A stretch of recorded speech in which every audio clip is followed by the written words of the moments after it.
welcome to the eFresh.com Fish and Seafood News. Today is the 30th of September. My name is Kim and these are this week's headlines.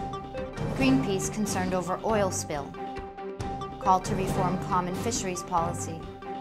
Look-alike sturgeon may get protection.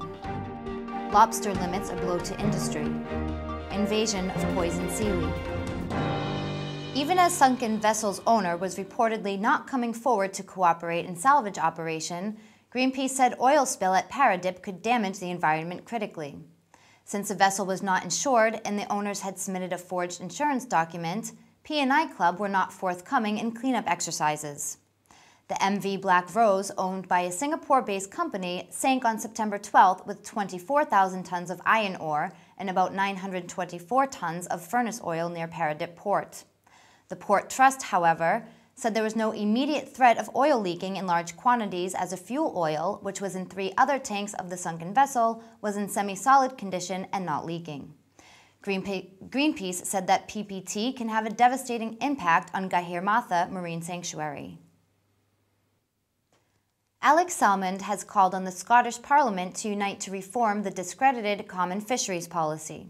He told the MSPs that the European Green Paper was the last best opportunity to bring about change. The Scottish Government wants Scotland to have control of its own fishing waters. The latest estimates put Scottish landings at £395 million for 2008, an increase of 36% on the previous year.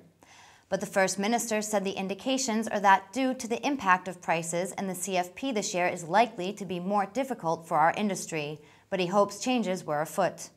Mr. Salmond said he agreed with the independent report in the CFP, which called the Green Paper the last best opportunity to change the CFP. Good news for shovel-nosed sturgeon may be bad news for commercial fishermen who sell them to make caviar. The shovel-nosers are not endangered, but their relatives, the pallid sturgeon, are. Because a young pallid can be mistaken for a shovel-nose, the U.S. Fish and Wildlife Service proposed declaring the shovel-nose a threatened species in areas where the two types overlap, giving it regulatory authority. The areas include the Mississippi River from Alton downstream and the Missouri River from Montana to the Mississippi River. Arkansas, Mississippi, and Louisiana ban all commercial fishing of shovel-nosed sturgeon. The Fish and Wildlife Service will accept comments and scientific information regarding its proposal until November 23rd. Rock lobster restrictions imposed by the state government to protect plummeting larvae populations could mean a mass exodus of fishermen, the industry has warned. Fisheries Minister Norman Moore announced that the total catch for 2009 would drop from 7,800 tons to 5,500 tons in the wake of larvae settlements falling to a 40-year low. Fishermen said a level of 6,500 tons was required to sustain the industry. WA Rock Lobster Fishers Federation acting president Fidel Carmada said the industry was already in decline, with 95 of the state's 390 boats up for sale. Mr. Moore said exceptional circumstance payments were being discussed with the federal government to allow fishermen to exit the industry with dignity. An invasion of killer lettuce is turning Irish waters green and the shores noxious with fumes. Now bathers, surfers, and fishermen are calling on the government to clean up the toxic mess.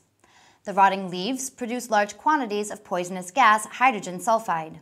A French truck driver died in July after carrying lorry loads of sea lettuce from beaches where it had been decaying. Labour's marine spokesman yesterday hit out at John Gormley's handling of the problem. Senator Michael McCarthy said if a solution is not found to deal with the toxic sea lettuce, some of their most popular beaches will have to be shut down. It seems to McCarthy that Minister Gormley is failing to recognize the seriousness of the situation. But a spokesman said seaweed was not part of the Environment Department's responsibility. Thank you for watching the eFresh.com Fish and Seafood News. See you next time.